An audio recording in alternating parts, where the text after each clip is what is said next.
Hujambo na karibu sana katika makala ya Lulu Presents.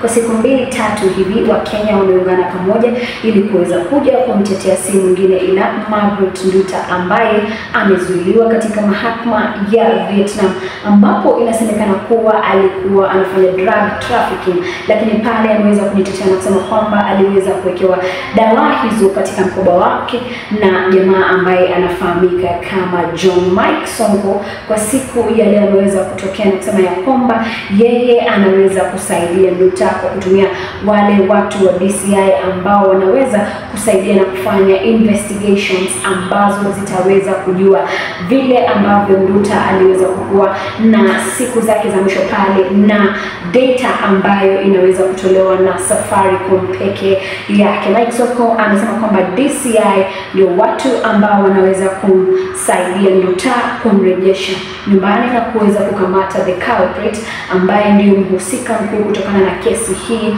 ya Vietnam. Kumbuka kwamba Margaret Nduta amezuiliwa pale na alikuwa afanyiwe kunyongwa, manake kule Vietnam ukipatikana na kesi kama hiyo basi unaweza kufungwa na baadaye ukiweza kufanyiwa mahakama kunyongwa. Lakini bado Wakenya wana matumaini ya kumrejesha msichana wao nyumbani ambaye si mwingine ila Margaret Nduta. Ni hayo tu kwa sasa msikilizaji. Kama ni mgeni hapa, naomba sana uweze kusubscribe ili nikaweze kukuletea taarifa kama hizi na zinginezo. Ni hayo tu kwa sasa.